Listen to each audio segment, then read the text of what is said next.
नमस्कार, स्वागतम। हर हर महादेव। सबसे पहले मैं आपसे कहना चाहूँगा कि हमारा ये वीडियो थोड़ा दीर्घ समय तक चल सकता है, क्योंकि इस पे आचमन विधि का विस्तार से वर्णन है। तो निवेदन है आपसे कि आप हमारे वीडियो को पूरा ज़रूर देखें। इस वीडियो में हम बताएंगे आचमन विधि तथा इसके महत्व को, कि आचमन कैसे करना चाहिए, कब कब करना चाहिए और क्यों करना चाहिए, तथा संपूर्ण विधि क्या है। तो चलिए प्रारंभ करते हैं। सर्वप्रथम जानते हैं आचमन का अर्थ क्या है। आचरण तथा मन अर्थात स्वयं के मन को शुद्ध करने की क्रिया, किसी भी शुभ कार्य को करने से पूर्व जल पीने को ही आचमन कहते हैं। सामान्य भाषा में छोटी तांबे की चम्मच से मन की शुद्धि हेतु जल पीना ही आचमन कहलाता है। अब जानते हैं आचमन क्यों करना चाहिए इस श्लोक के माध्यम से। एवं स ब्रह्मणो नित्य मुपस्पर्शनमाचरेत ब्रह्मादिस्तंभ पर्यंतम जगत स परितर्पयेत। अर्थात आचमन से हम केवल अपनी ही शुद्धि नहीं करते, अपितु ब्रह्मा से लेकर तृण तक को अर्थात छोटे से छोटे तिनके को भी तृप्त कर देते हैं। इन सूत्रों से समझिए। प्रथमं यत् पिबति तेन ऋग्वेद प्रीणाति, यद्द्वितीयं तेन यजुर्वेद प्रीणाति, यत्तृतीयं तेन सामवेद प्रीणाति। अर्थात प्रथम आचमन से ऋग्वेद, द्वितीय से यजुर्वेद, तृतीय से सामवेद तथा जलयुक्त दाहिने हाथ के अंगूठे के मूल से मुख का स्पर्श करने से अथर्ववेद की तृप्ति होती है। इसी प्रकार आचमन किए हुए हाथ को मस्तक में स्पर्श या अभिषेक अर्थात सिर में सिंचन करने से भगवान शंकर प्रसन्न होते हैं, तथा दोनों नेत्रों को स्पर्श करने से भगवान सूर्य, नासिका अर्थात नाक के स्पर्श से वायुदेव और कानों के स्पर्श से सभी ग्रंथियां तृप्त होती हैं। जो पवित्रता की कामना रखते हैं उन्हें आचमन जरूर करना चाहिए। प्रत्येक शुभ कर्म के आरंभ में आचमन करने से मन, वचन, कर्म तथा शरीर को प्रसन्नता प्राप्त होती है। यह हमारी बाह्य तथा आभ्यंतर शुद्धता का प्रतीक है। अब हम जानते हैं आचमन न करने से क्या हानि है इस श्लोक के माध्यम से। यह क्रिया कुरुते मोहा दनाचम्यैव नास्तिकः भवन्ति ही प्रथातस्य क्रिया सर्वान् संशयः। अर्थात किसी भी शुभ कार्य को प्रारंभ करने से पूर्व यह क्रिया न की जाए अर्थात आचमन न किया जाए तथा उन कार्यों को पूर्ण या समापन कर लेते हैं, तो समझिए कि आपके वो सभी कार्य व्यर्थ हैं, इसमें कोई संशय नहीं है। अब बात करते हैं आचमन करने के क्या लाभ हैं। प्रथम, इससे हृदय की शुद्धि होती है। द्वितीय, मन निर्मल तथा शुद्ध होता है।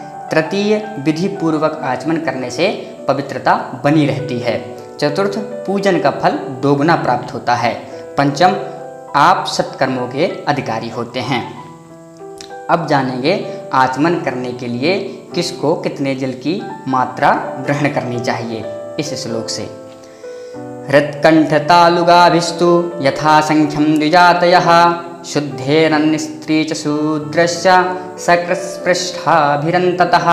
अर्थात ब्राह्मण के लिए जल की मात्रा इतनी होनी चाहिए कि आचमन का जल पीने के बाद हृदय तक जाए, क्षत्रिय के कंठ तक, वैश्य के तालु तक। तालु का अर्थ है मुख के अंदर का जो ऊपरी भाग तथा कंठ और जीभ के मध्य का भाग होता है वह तालु कहलाता है।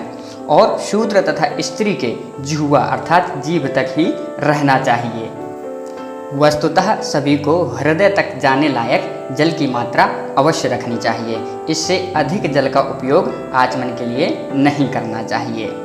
अब बात आती है आचमन करने की मुख दिशा अर्थात किस ओर मुख करके आचमन करना चाहिए। इस श्लोक से हम जानेंगे।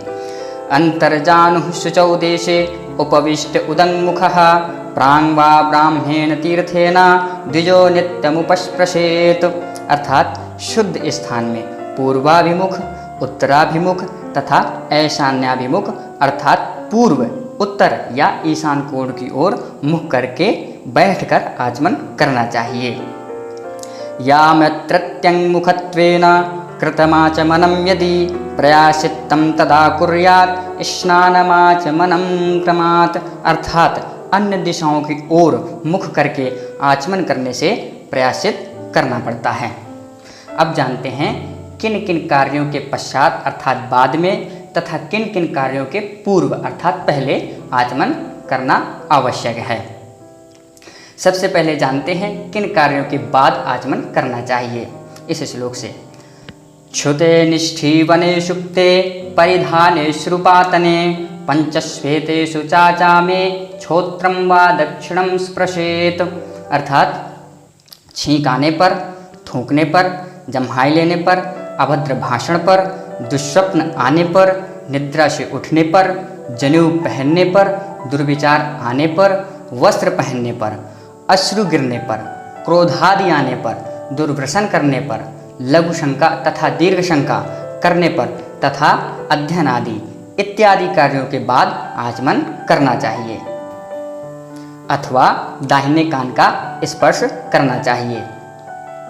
इन कार्यों में इससे आचमन विधि पूरी हो जाती है। यह क्रिया किसी भी शुभ कार्य में पूर्ण रूप से लागू होती है।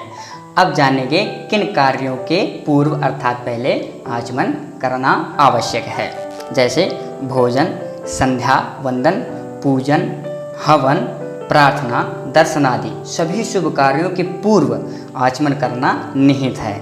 एक बात का ध्यान रखें कि मंदिर आदि में प्रवेश के पूर्व, हाथ पैर धुलने के बाद, दर्शन के पूर्व वहाँ बैठे विप्र ब्राह्मण द्वारा आचमन पात्र से आचमन लेकर तिलक तथा रक्षा सूत्र बंधन के पश्चात ईश्वर दर्शन तथा साष्टांग प्रणाम करना चाहिए। उत्तम यही है कि आप साष्टांग प्रणाम करें। अंततः अब हम बात करेंगे आचमन करने की विधि के बारे में, जो इस प्रकार है। वैसे तो आचमन के कई विधान और मंत्र हैं, लेकिन हम आपको प्रभावपूर्ण, सरल तथा सर्वसम्मत विधि बताते हैं। यह विधि सभी कार्यों में प्रचलित तथा सर्वमान्य है। तो चलिए जानते हैं उस विधि के बारे में। इससे पहले हम जान लें आचमन आदि पात्र क्या होते हैं। वैसे तो आचमन आदि के पात्र अलग होते हैं, जिन्हें हम पंच पात्र कहते हैं, जिसमें सभी पात्र तांबे के होते हैं, मगर बहुतायत आचार्य तथा संत महात्मा आदि चांदी के पंचपात्रों का भी उपयोग करते हैं। तो चलिए जानते हैं पंचपात्रों में किन किन वस्तुओं का समावेश है, जो इस प्रकार हैं। इनमें एक छोटी चम्मच होती है, एक स्थालिका अर्थात प्लेट होती है, एक करकह अर्थात छोटा लोटा, एक अर्घ्या अर्घ देने वाला पात्र तथा एक विनियोग पात्र छोटी प्लेट होती है। अभी तक हमने आचमन की लगभग मूलभूत सभी चीज़ों का ज्ञान कर लिया। तो अब शुरू करते हैं आचमन विधि। इससे पहले सर्वप्रथम हमें पवित्रीकरण करना चाहिए, अर्थात अपने ऊपर जल छिड़कना चाहिए। इसके बाद आचमन करना चाहिए, जो इस प्रकार है। सर्वप्रथम आचमन की मुद्रा बनाए हथेली को हल्का लगभग 30 डिग्री में मोड़कर तर्जनी अर्थात प्रथम उंगली को मोड़कर अंगूठे के नीचे दबा लें। शास्त्रों में कहा गया है, त्रिपवेद आपो गोकर्ण वरद हस्तेन त्रिराचमेत, अर्थात हथेली को गोकर्ण गाय के कान के आकार में मोड़ लें, मगर यहाँ ध्यान रखें कि अंगूठा अर्थात अंगुष्ठ तथा कनिष्ठिका सबसे छोटी उंगली को सीधा रखकर परस्पर मिलाकर ना रखें। कनिष्ठिका को उंगलियों से दूर रखें और अंगूठे को तर्जनी के ऊपर रखें। इसी को गोकर्ण मुद्रा कहते हैं। यह आचमन के लिए सबसे उत्तम मुद्रा है। मुद्रा बनाने के बाद अग्नि तीर्थ अर्थात गादी के मध्य भाग में एक आचमन जल डालकर ब्रह्म तीर्थ अर्थात अंगूठे के मूल तथा कलाई के ऊपरी भाग से ओम केशवाय नमः, ओम नारायणाय नमः, ओम माधवाय नमः बोलकर एक एक बार आचमन करते हुए जल पीना चाहिए। आचमन के समय बाएं हाथ की तर्जनी अर्थात प्रथम उंगली से देवतीर्थ के जल को स्पर्श करना चाहिए। इससे सोमपान का फल प्राप्त होता है। दक्षिणे संस्थितं तोयं तर्जन्या सभ्यपाणिना तत्तोऽयं स्पृशते यस्तु सोमपान फलं लभेत। इसके बाद ओम ऋषिकेशाय नमः बोलकर अंगूठे के मूल भाग से होठों को 2 बार पोंछकर तथा नेत्र, नासिका तथा कर्ण को स्पर्श करें। इसके पश्चात हाथ धुलना चाहिए। स्त्रियों के लिए आचमन मंत्र इस प्रकार हैं। ओम गंगायै नमः, ओम यमुनायै नमः, ओम सरस्वत्यै नमः। इनसे आचमन करें तथा ओम गोदावर्यै नमः कहकर हाथ धुलें। ध्यान रखें कि आचमन करते समय अर्थात आचमन का जल पीते समय आवाज़ नहीं होनी चाहिए। एक बात और, आचमन हमेशा बैठकर ही करें, किंतु घुटने से ऊपर जल में खड़े होकर भी आचमन किया जा सकता है, परंतु घुटने से नीचे पानी होने पर बैठकर ही आचमन करना चाहिए।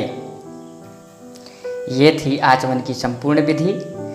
और अब हम हाथों के तीर्थ के महत्व तथा कार्य और स्थान के बारे में हम आने वाले वीडियोज़ में विस्तार से जानेंगे।